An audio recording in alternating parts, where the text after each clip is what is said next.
Bueno, buenas tardes a todos. Gracias por acompañarnos nuevamente. Ahora hay gente de Buenos Aires, nada más parece que hay hoy, ¿eh? Solamente de Buenos Aires saludan. Así que bueno, bienvenida a la gente de Buenos Aires. Y al resto también. Hemos tenido compañeros, profesionales, estudiantes de diferentes lugares. Ahí están en Córdoba también. San Juan, ahora sí estamos hablando, ¿eh? Mendoza, Viedma. Muy bien. Más de Viedma. Muy bien. La Rioja. Rocha, Uruguay. Genial. Catamarca, Corrientes Capital. Definitivamente, Rocío, es un webinar bien federal. Y de hecho, no solamente eso, hoy hasta ahora no apareció nadie, pero hemos tenido gente de Bolivia, Uruguay, Paraguay, México, España, así que ojalá que sigan ingresando. Yo les voy dando el ingreso, así que no hay problemas. Bueno, en principio, mi nombre es Edgardo Jenner, soy de Electromedic, estamos ofreciendo estos webinars. Perdón, pero me quedé colgado leyendo a Yelén Vaqueiro. Somos una banda de Viedma, esperando a Rocío y al grupo del Hospital Austral. Creo que vienen con hinchada propia. Muy bien, muy bien. No, me encanta, maravilloso. Mi nombre es Edgardo Jenner, como les decía, soy de Electromedic, estamos dando este ciclo de webinar, de charlas, de interés para todos que definitivamente ni siquiera hemos organizado nosotros los temas, sino que ustedes mismos nos lo solicitan y lo fuimos viendo con los diferentes profesionales que nos han acompañado hasta ahora, muchos de ellos de Sakikare, del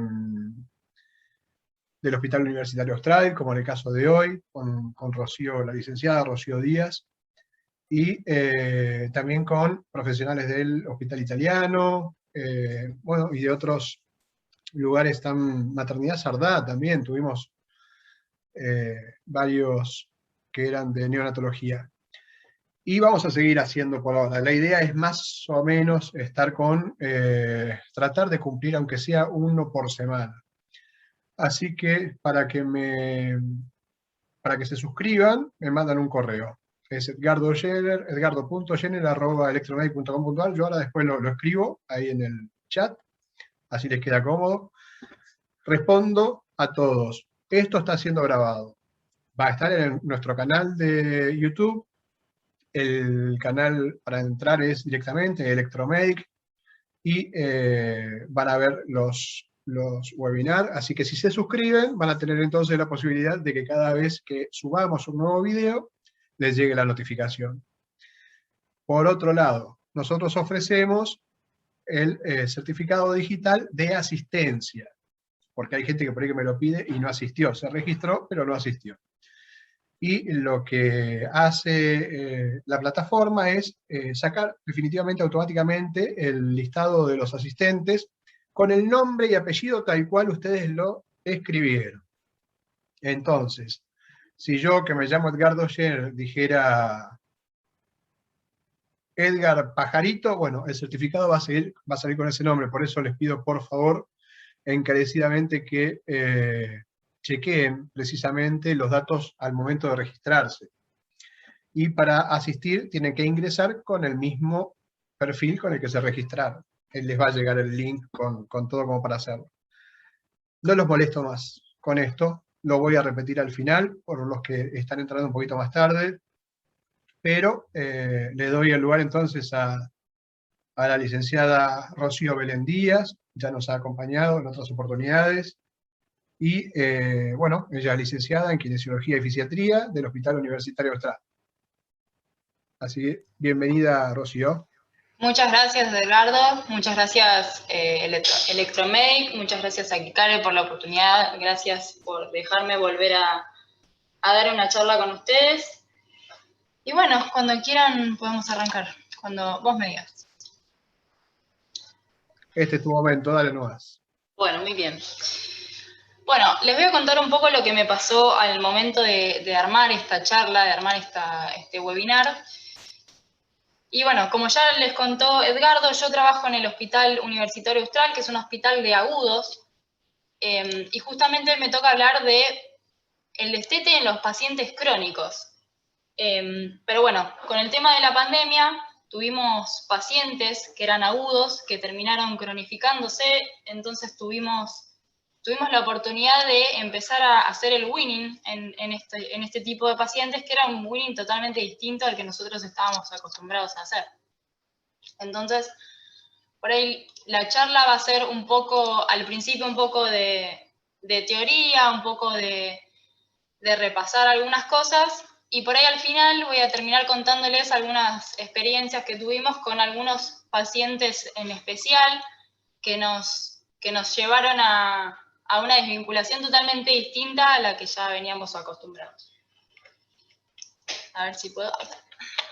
Bien, entonces, hablando un poco de desvinculación, la definición de desvinculación es el proceso de retirada brusca o gradual del soporte ventilatorio, y generalmente se hacen en pruebas de presión de soporte, presión continua en la vía respiratoria, CPAP, y empieza en T. Esas son las tres más comunes que nosotros usamos para evaluar la preparación justamente de la liberación de la ventilación mecánica. Entonces, ¿qué es una prueba de ventilación espontánea? A ver qué les parece. Vamos a hacer así como siempre las preguntas al público.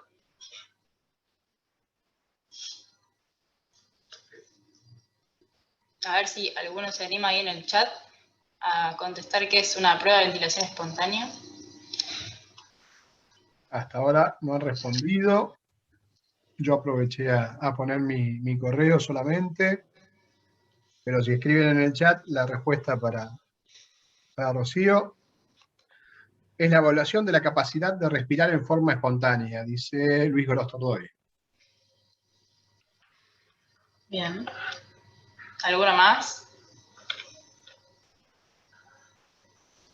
¿Sería un paso del destete del respirador? Dice Roberto. Sí. Pero la definición de prueba de ventilación espontánea, ¿qué les parece?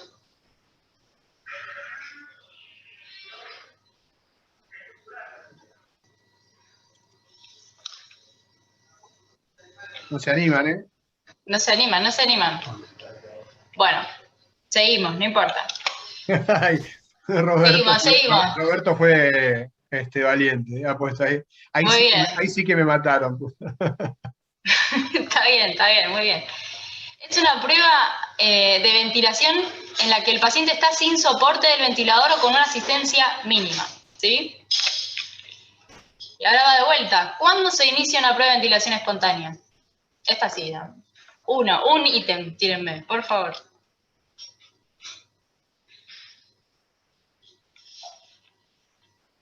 A ver si alguno... Ahora se tiene que animar. Esperaban asistir a un webinar, pero no esperaban que les tomaran el examen. No es examen, es para que sea un poco más interactivo, para que no se nos duerman. Según la saturación que maneje, dice Liliana Gómez. Bien. Estabilidad hemodinámica, Glasgow adecuado, buena PAFI, etcétera. Saturación mayor de 95, dice Pablo. Bien, vamos por ahí. Entonces, algunas de las características o de las cosas que nosotros deberíamos tener para iniciar una prueba de ventilación espontánea serían, a ver si puedo pasar, ahí está. Mejoría del cuadro que llevó justamente la ventilación mecánica, mejoría en el intercambio gaseoso o una PAFI mayor a 200 y una PIB menor a 5, una función cardiovascular adecuada, ¿sí? Con inotrópicos en descenso y con una hemoglobina mayor a 8, un sensorio apropiado, ¿sí? Que esté el paciente con disminución o con el retiro total ya de la sedación y la analgesia y tenga un Glasgow mayor a 8, con una demanda metabólica normal, ¿sí? Con una temperatura menor a 38 grados, sin acidosis metabólica, y con una capacidad de poder generar un esfuerzo inspiratorio, ¿sí? Entonces una fuerza muscular y un estímulo central adecuado. Estas serían las cosas que nosotros necesitamos para iniciar una prueba de ventilación espontánea, pero que el paciente tenga todos estos ítems tildados, no me asegura que el paciente justamente pase esta prueba de ventilación espontánea. Entonces, como habíamos dicho recién, las pruebas de ventilación espontánea se van a hacer con presión de soporte de 7 centímetros de agua y 0 de PIP, con 0 de soporte y 5 de PIP o CPAP de 5, y la que nosotros estamos acostumbrados a usar, la que generalmente usamos y recomendamos, es la del tubo en T. Entonces acá les voy a mostrar un videito de una paciente con ventilación crónica, ¿sí? Paciente ventilada de manera prolongada, que es la primera vez que hace T. Entonces, desconectamos a la paciente del ventilador y podemos ver que está respirando como puede. Ahí la vemos cómo se mueve ese tórax, con esfuerzo, pobre. Pero bueno, era la primera vez que esta paciente se desconectaba del ventilador, ya traqueostomizada con una ventilación prolongada. Bien, y tenemos este algoritmo de este paper de Esteban, en el que nos muestra cómo debería ser las pruebas de manera diaria de ventilación espontánea. Entonces nos dice arriba que si el paciente ya resolvió la indicación de la ventilación mecánica o mejoró esa indicación, deberíamos hacer una evaluación de la función respiratoria de manera diaria. ¿Sí? Ahí está. Entonces, si mi paciente tiene una PAFI mayor a 200, una PIP menor a 5, si está despierto y sin uso de vasoactivos. Si el paciente no cumple con estos ítems, debería seguir con ventilación mecánica y hacer este mismo screening de manera diaria. Ahora, si el paciente cumple con estos ítems, deberíamos hacer la prueba de ventilación espontánea que habíamos dicho que era de manera en tubo en T o con una ventilación con 7 centímetros de agua durante 30 minutos. Si el paciente tolera estos 30 minutos de la prueba de tubo en T o de ventilación con 7 centímetros de agua, se extuba. Ahora, si no lo tolera, deberíamos bajar de manera gradual el soporte ventilatorio. Entonces, nos dice abajo, una vez por día, tratar de probar la ventilación espontánea en tubo en T o en 7.0. Si el paciente tolera una prueba de 2 horas, el paciente podría extubarse, y si no, bajando la presión de soporte hasta que el paciente pueda soportar o tolerar una presión de 8 centímetros de agua o menos, y ahí sí podríamos extubarlo. Bien, y acá les muestro este estudio, que es el WIN Study, que es bastante conocido, en el que se clasifica el winning dependiendo de los días de duración de la ventilación mecánica y la cantidad de pruebas de ventilación espontánea. Entonces, no sé si ven el mouse, espero que sí. Tenemos este grupo, que es el grupo no winning o sin intento, en el que los pacientes no hacen ninguna prueba de ventilación espontánea. El grupo 1, o winning simple, donde los pacientes se desvinculan en el primer intento de prueba de ventilación espontánea o dentro de las primeras 24 horas. El grupo 2, o winning dificultoso, en donde los pacientes se desvinculan después de las 24 horas, pero menos de 7 días, o con 2 intentos de desvinculación o 2 intentos de prueba de ventilación espontánea. Uy, se me escapó, ahí está.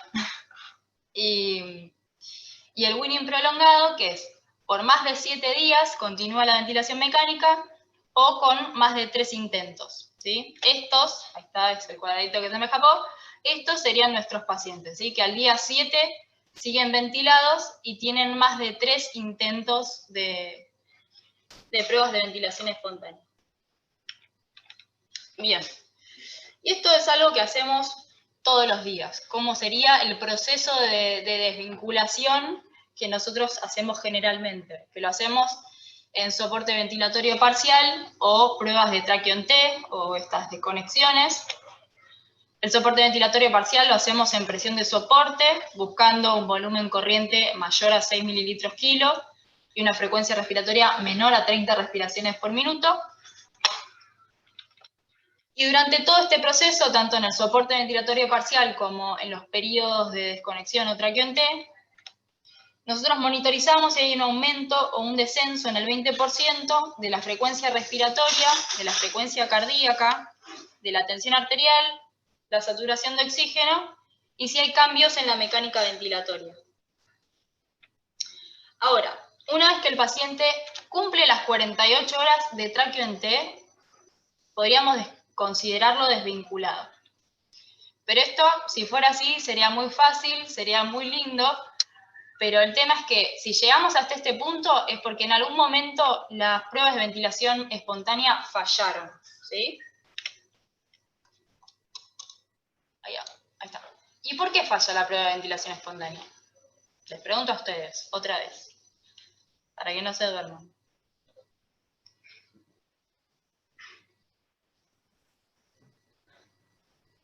¿O qué deberíamos ver o qué deberíamos hacer si un paciente falla en su prueba de ventilación espontánea?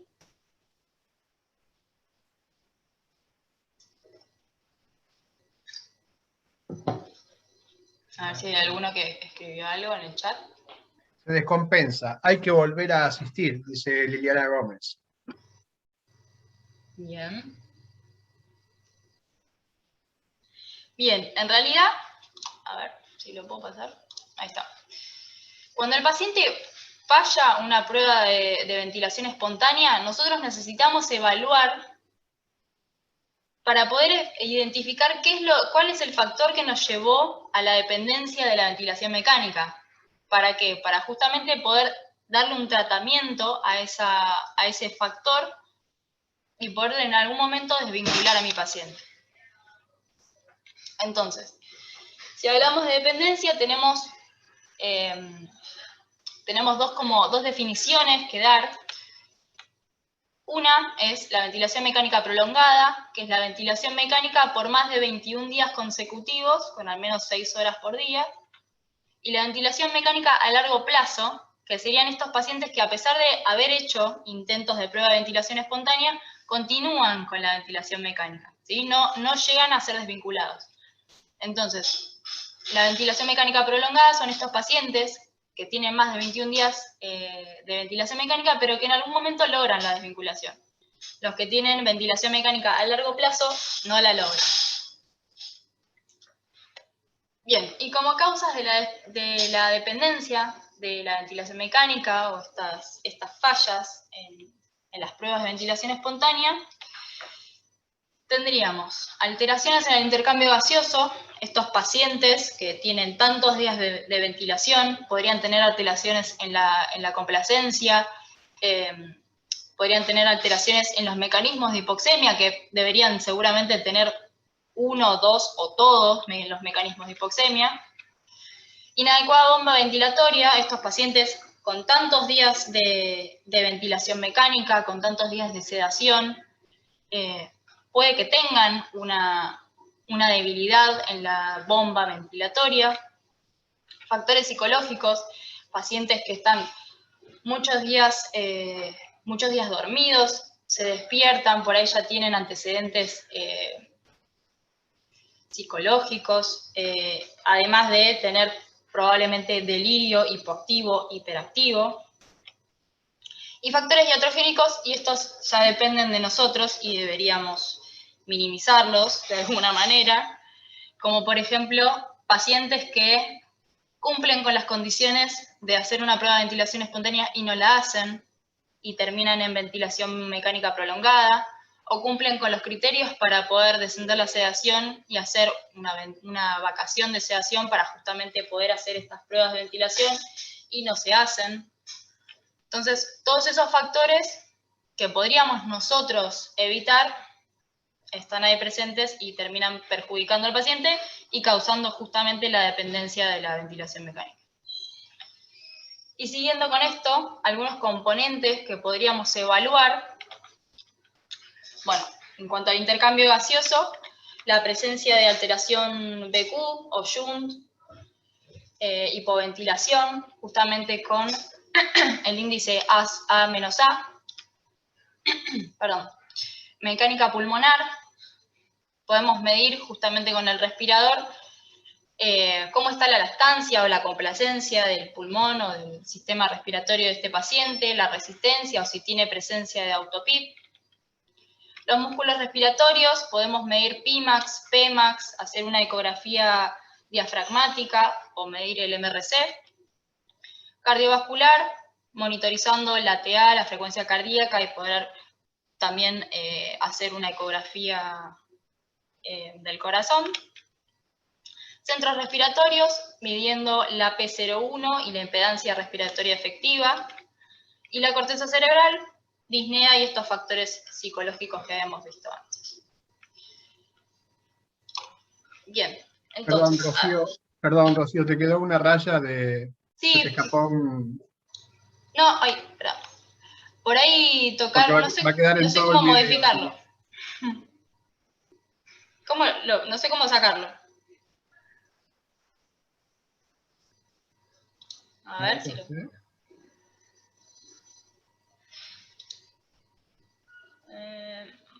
Pasa que no me sale el borrador porque como que yo no hice esa rayita. Ajá. Ay, perdón. Bueno, quedará en el video. Queda decorativa. Claro, tal cual. Bien, bueno, yendo entonces al intercambio gaseoso, vemos el índice A-A, con el que nosotros podemos... ¡Uy, me apareció otra raya! Una roja ahora. Con el que nosotros podemos distinguir cuál es el mecanismo de hipoxemia que tiene nuestro paciente. Ahí va, ahí se va. Bueno, no, el que pudo, el que hizo la roja, lo pudo sacar. A ver si alguien que hizo la amarilla puede sacar la que hizo antes, sería maravilloso, como para que todos podamos verlo sin problemas y que quede bien también en el video para cuando quieran volver a verlo. Igual te digo que queda lindo, ¿eh? Queda lindo. Bueno, siguiendo entonces, este índice nos ayuda a conocer cuál es el mecanismo de hipoxemia que tiene nuestro paciente. Si el índice es normal, tiene un valor normal, nosotros deberíamos ver cuál es la respuesta de la CO2. Si no tiene aumentada la CO2, entonces tendríamos un oxígeno ambiente más bajo, que esto no nos va a pasar. Ahora, si tiene un aumento en la CO2, o una respuesta acidótica, digamos, estaríamos en presencia de hipoventilación. Ahora, si nuestro índice está aumentado, deberíamos ver cuál es la respuesta que tiene nuestro paciente al oxígeno, ante el oxígeno. Si nuestro paciente corrige la hipoxemia o corrige la saturación con oxígeno, estaríamos en presencia de una alteración BQ. Ahora, si no corrige con oxígeno, estaríamos en presencia de Jung, ¿sí? Estos serían entonces los mecanismos de hipoxemia que tendría nuestro paciente y cómo nosotros podemos pesquisar cuál es el mecanismo que tiene para poder justamente modificarlo y ayudarlo a este paciente para que pueda en algún momento desvincularse. Bien, en cuanto a músculos respiratorios, tenemos la medición de Pimax, que es la presión muscular de los músculos inspiratorios cuando se realiza una inspiración forzada. Y se dice que en el destete exitoso los valores necesarios de una Pimax serían menores a menos 30 centímetros de agua, y nuestro paciente fallaría si los valores son mayores a menos 20.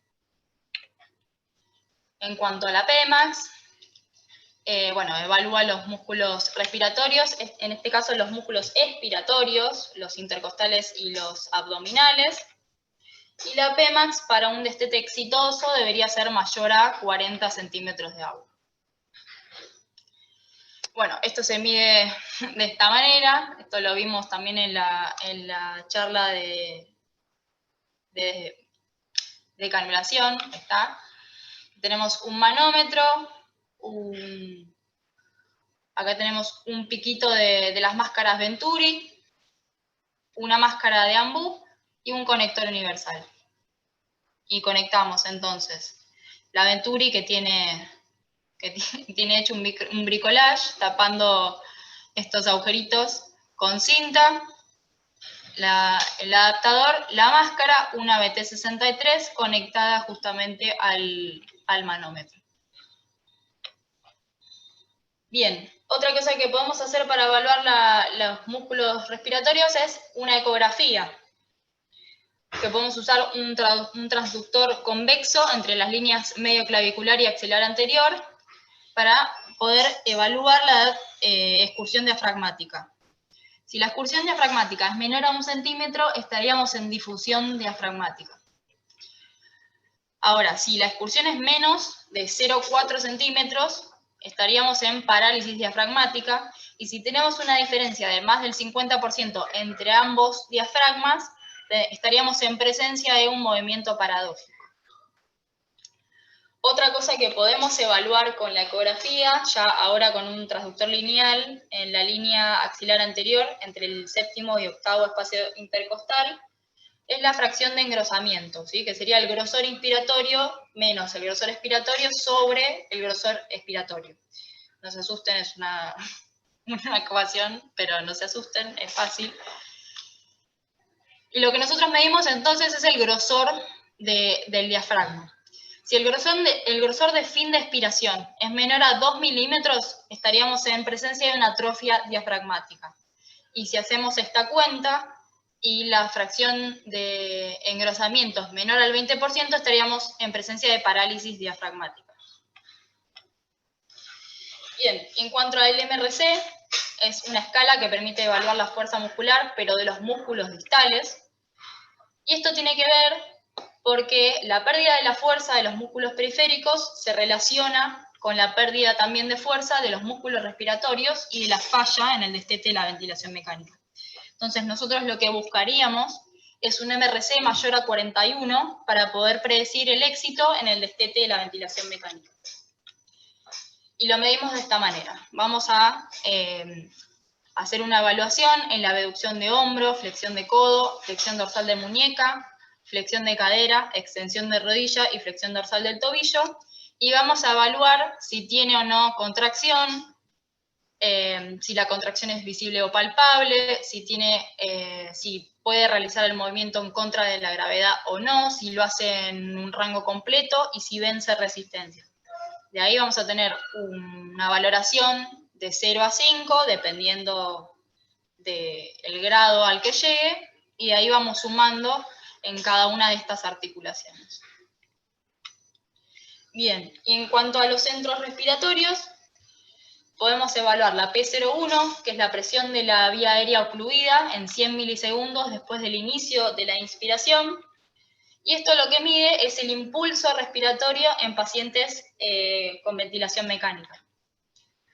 Y lo que nos ayuda esta medición es que los valores altos de P01 se asocian al fracaso de la desvinculación, porque un impulso demasiado elevado está en contra justamente de la capacidad de los músculos respiratorios. O sea, los músculos respiratorios por ahí no puedan sostener este impulso tan elevado del centro respiratorio. Y acá como valores para tener en cuenta, los sujetos sanos, esta P01 estaría entre 0,5 y 1,5 centímetros de agua. En EPOC estables sin intubación orotraqueal estaría entre 2,5 y 5 centímetros de agua. En pacientes distresados y ventilados estaría entre 3 y 6. Y en pacientes que están en proceso de desvinculación iría, en algunos casos, entre 1 hasta 13 centímetros de agua. Imagínense este paciente que está con 13 centímetros de agua, el valor tan alto que tiene, seguramente no llegue con la capacidad de los músculos respiratorios a dar la respuesta que este impulso necesite. Y la medición se hace a través de los respiradores. Generalmente todos los respiradores tienen para poder medir la P01. En este caso es un Puritan Bennett con este botoncito que mide la maniobra de P01 y nos da el valor en la pantalla. Bien, y en cuanto a la impedancia respiratoria efectiva, es un cociente entre el drive respiratorio, o sea, la P01, y cuánto de este drive se transforma en flujo, ¿sí? En ese volumen en el tiempo inspiratorio. Bueno, la impedancia respiratoria efectiva puede aumentar por estos dos componentes, si hay un aumento en la P01 o una disminución en el flujo o el volumen en el tiempo inspiratorio. Y los valores de la impedancia respiratoria efectiva, si son menores a 10 centímetros de agua, se podrían correlacionar con pacientes que logran desvincularse de la ventilación mecánica. Bien, algunas mediciones las vamos a hacer con este aparatito, que es un FluxMed, que tiene mediciones de las presiones, de los tiempos inspiratorios sobre los tiempos totales, pero la verdad es que no, en el hospital ahora no lo tenemos, en su momento lo tuvimos, ahora ya no lo tenemos, pero sí podemos hacerlo con el ventilador. Si tenemos el FluxMed, genial, estaría buenísimo.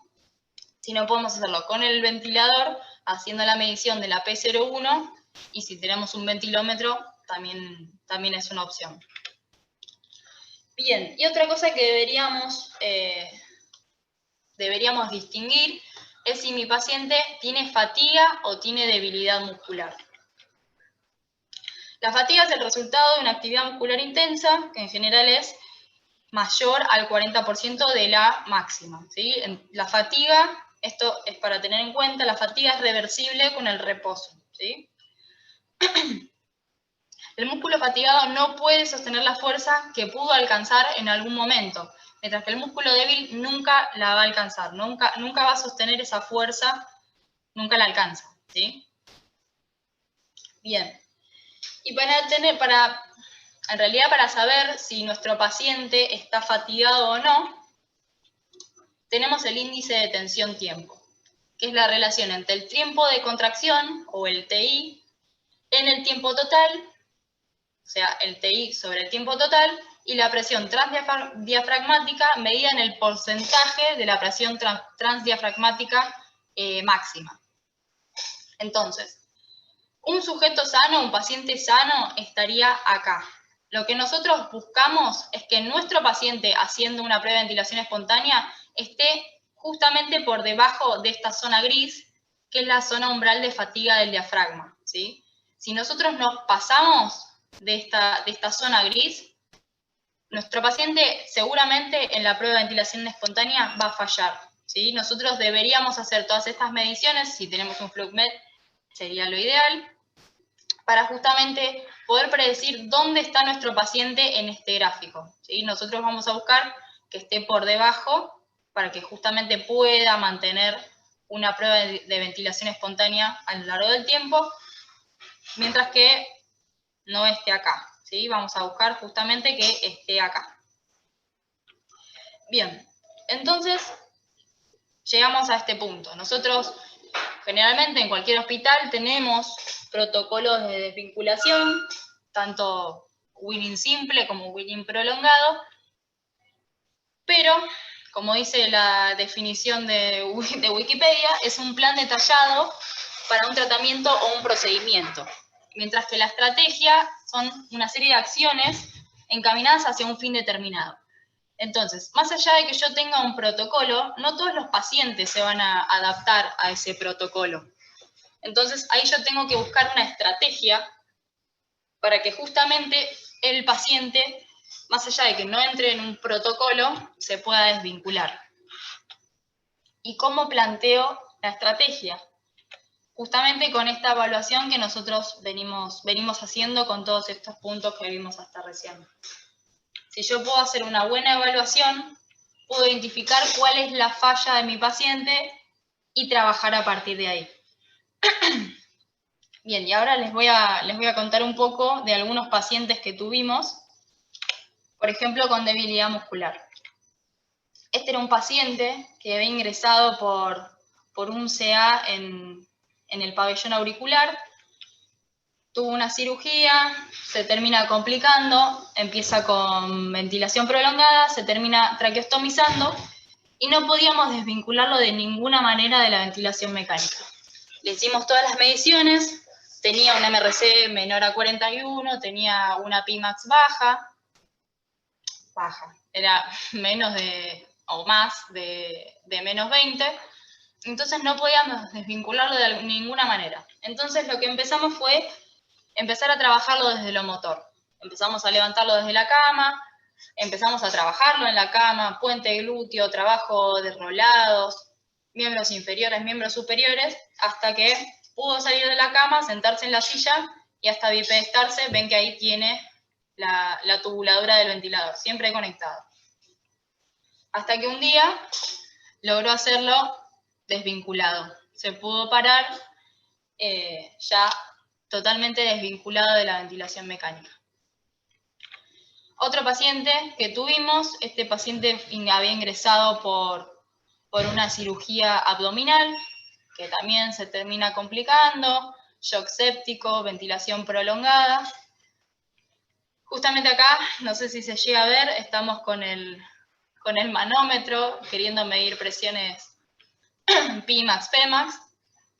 Bueno, este paciente también, las presiones le habían dado pésimas, el MRC también malísimo, y priorizamos entonces el tratamiento de la parte motora, para justamente fortalecer los músculos distales, para en algún momento favorecer los músculos respiratorios. Lo trabajamos, hasta no tengo una foto de él ya desvinculado, pero logró irse de alta del hospital, se fue a un centro de rehabilitación obviamente, pero se fue desvinculado. Factores psicológicos. Acá tenemos otro paciente, que este paciente había ingresado por una gangrena de Fournier, pero este paciente tenía como particularidad que era no vidente, era hipoacúsico de un oído, y encima, imagínense que se despierta después de haber estado días y días sedado con la incapacidad de hablar. Así que imagínense cómo estaba. Bueno, este paciente también empezamos a trabajarlo desde lo motor, justamente por esta cantidad de días de ventilación mecánica que llevaron a la debilidad adquirida.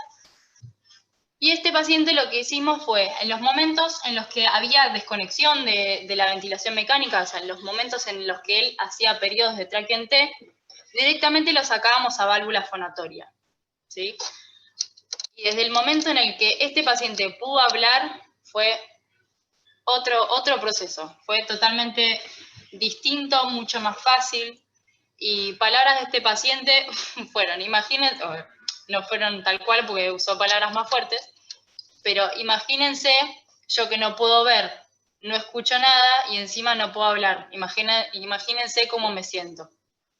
Así que después de que se pudo empezar a comunicar, este paciente mejoró muchísimo y se fue desvinculado.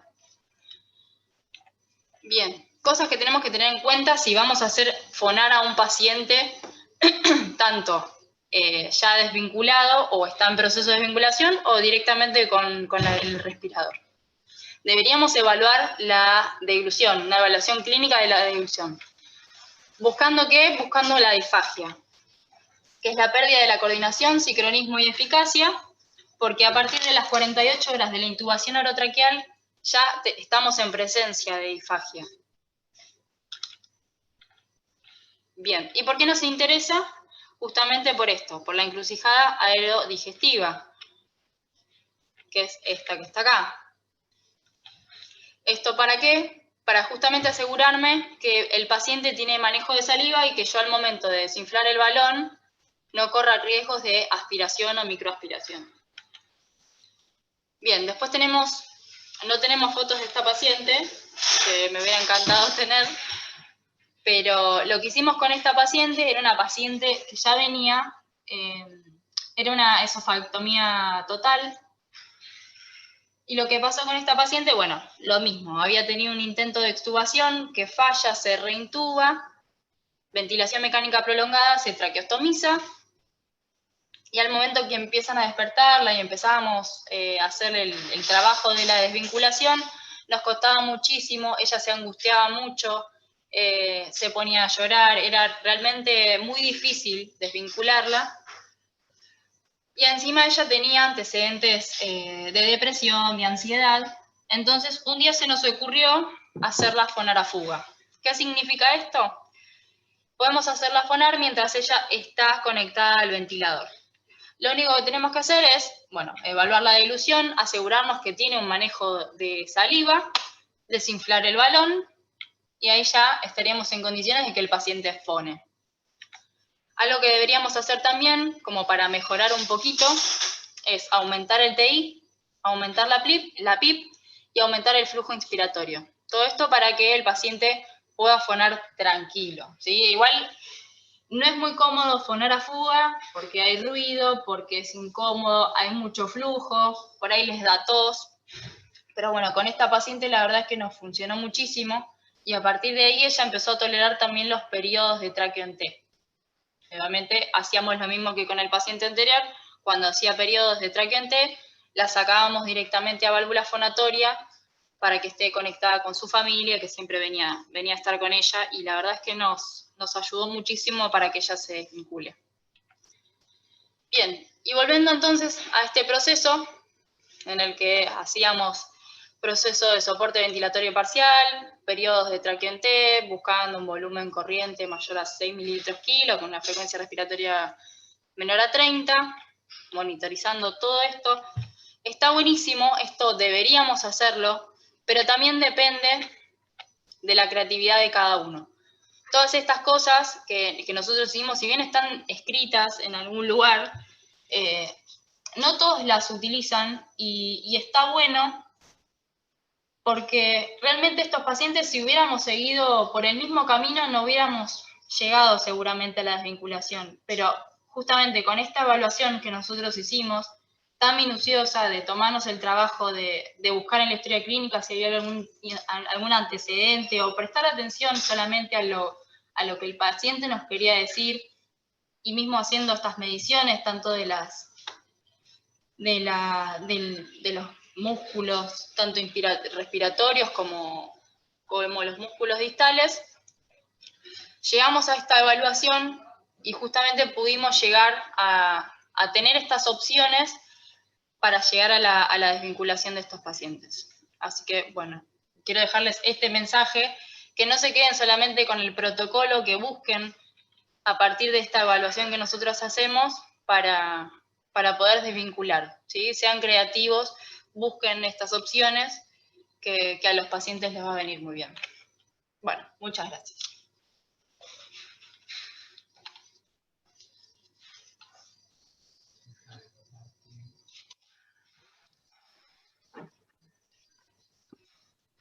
Bueno, muy bien. Ya los agradecimientos a full. Sí. No, y lindas palabras, además. María Rita, es muy linda charla y entendible. Claudia, muy buena charla y muy clara. Rita Carrizo, muchas gracias. Luis Gorostordoy, te mató. ¿Cuánto tiempo después de retirada la pseudoanalgesia se puede realizar la prueba de ventilación espontánea? Una vez que el paciente tiene drive, ya se podría hacer. No habría problema. Perfecto. También buscamos el estado de conciencia del paciente, a ver si tiene un RAS cercano a 0 o si tiene un Glasgow cerca a 8, ya podríamos probarlo. Lo que importa es en realidad que tenga drive respiratorio. Bien. Roberto, que fue quien estuvo viendo cómo nos preparábamos. El show previo. El show previo, excelentísima la charla, muchas gracias. Mariana Sikovic, que ya la he visto también en otras oportunidades, excelente, súper claro. Andrea Moschela, excelente, muchas gracias. Silvana Suárez, muy claro todo, gracias.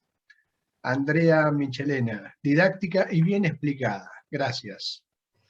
Muy bien, excelente charla, muchas gracias, muy buena charla, gracias. Gabriela López, María Rita Paza, bueno, muy bien, todos. Muchas gracias a todos, realmente. Y evidentemente, de acuerdo a lo que tenemos, es que no han quedado dudas, así que... Bueno, Bueno, Maravilloso. espero eso, que haya No, sido claro. Y yo precisamente lo que ponía era que si había dudas, si había preguntas, que las escriban, que después, sobre el final, las respondías. Así que bueno, perfecto, todo muy bien. No, todos siguen agradeciendo, siguen todos agradeciendo, muchísimo. Bueno, me alegro que les haya gustado y que les sirva esta charla. Por mi parte, yo te agradezco a vos y por vos agradezco también al Hospital Universitario Austral que te permita compartir con nosotros precisamente estas charlas que gustan mucho, y también a Sakikare, que es precisamente también otra de las entidades que nos acompaña para hacer este tipo de webinar, ¿no? Bueno, yo te agradezco a vos, Edgardo, también, bueno, a Electromedic, a Sakikare también por la oportunidad, gracias por dejarme otra vez dar otra charla. Bueno, gracias a todos por estar y bueno, me alegro que les sirva y que les haya gustado. Bueno, muchísimas gracias. Y también, por supuesto, bueno, agradezco a todo el público, a todos los asistentes, porque han sido súper respetuosos y la verdad que es lindo tener la compañía de gente así, gente que evidentemente estaba muy interesada en lo que estabas hablando porque no cortaron en ningún momento. Así que bueno, muchas gracias a todos, gracias nuevamente a vos, Rocío, y les recuerdo que espero mañana estaría tratando de subir este video a nuestro canal de YouTube, y para suscribirse a nuestras novedades o estas invitaciones de webinar, tienen que mandarme un correo, acá lo estoy escribiendo nuevamente, edgardo.jenner@electromedic.com.ar. Los esperamos. Vamos a mandar el certificado digital, que va a ser seguramente también mañana, voy a ver si lo puedo enviar directamente. Así que espero que esté bien escrito todo como para que salga con el nombre completo. Mercedes Noemí Ponce, por favor escribí en el chat lo que necesites escribir, así nos enteramos todo en qué te podemos ayudar. Así ya le damos un final a este día, a este webinar. Ahí está. Hola, buenas tardes, y buenas tardes, por supuesto. A ver, agradecer. Bueno, no, gracias a vos. Gracias a vos, realmente. Así que bueno. Muchas gracias a todos, gente. Muchísimas gracias. Súper federal el día de hoy. Súper federal. Así que bueno, muchísimas gracias. Se cuidan y nos estamos viendo en breve. Adiós. Nos vemos, gracias a todos. Adiós, chao, chao. Chao, chao.